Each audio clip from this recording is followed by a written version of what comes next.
Across the globe, workplace discrimination persists based on things like disability, pregnancy, race, religion, and gender. According to an online article on Paychecks.com, from 1997 to 2018, there were 1,889,631 discrimination complaints filed with the EEOC, or Equal Employment Opportunity Commission. Over half of these cases dismissed without a resolution. Discrimination can be described as the unjust treatment of different groups of people. This can occur in a variety of settings and is illegal.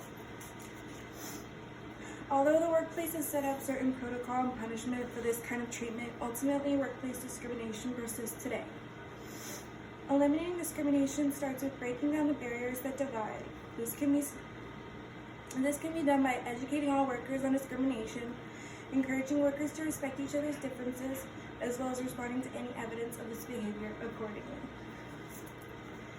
Workplace discrimination has existed throughout history and can be shown directly and indirectly. Often it's shown subtly through the types of tasks workers are given, the way their performance is rewarded, as well as the benefits and pay one receives.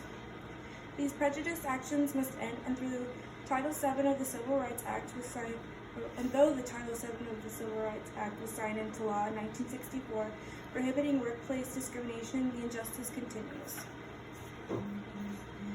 In an online article written by Maham Jamil and Joe Yarhardy, posted on Vox.com, they state, "The law places the burden on employees to prove discriminatory intent or impact.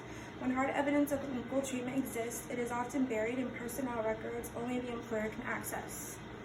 This makes the already difficult task of coming forward nearly impossible. And it's institutions like this that need to change.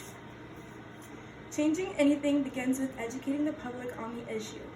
When Title VII was first put into place, the EEOC was a big driver of giving information out, both to prevent discrimination and to encourage voluntary compliance.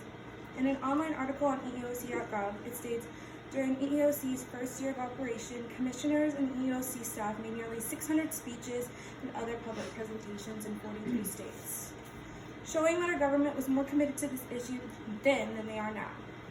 Although certain laws and actions were put in place, this is still a prevalent issue today and is going to need more action and regulation.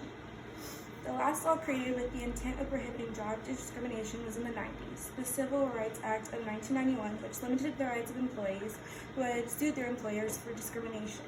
It was enacted to provide solutions for discrimination and employment harassment. With all of this said, this act still has a lot of gray area.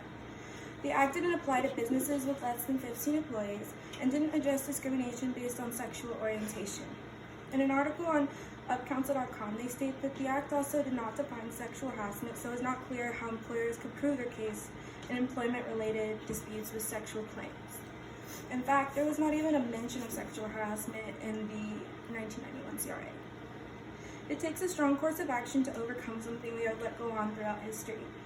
And it starts with each and every one of us. Equality in the workplace means equal opportunities and fair treatment of people regardless of each other's differences. By developing the right equal opportunity policy and educating your employees on the issue, this will bring awareness to the problem and ensure the policy set in place works effectively. Every person can make a difference, and by setting the right example, you can impact those around you. Embrace your own individuality and celebrate what makes each other unique. When completing company training, encourage employees to look beyond what's required of them, but to embrace a new outlook. Another important step is to respond accordingly, like when this issue arises. Recognize when a complaint has been made and take it seriously. In an online article on learnhowtobecome.org by Jennifer Copley, she states that according to a 2016 EEOC report, 87% to 94% of individuals do not file a formal complaint after experiencing discrimination or harassment.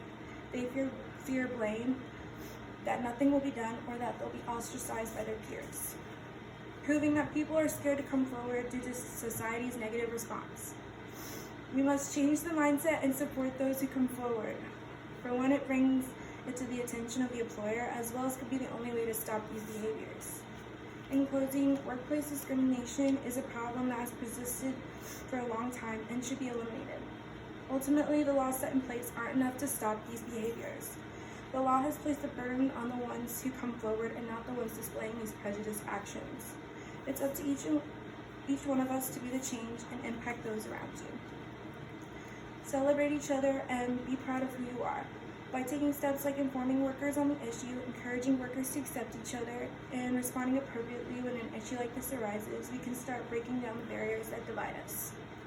Victims of discrimination should not be scared to come forward because it may be the only thing that puts an end to this unfair treatment. Thank you.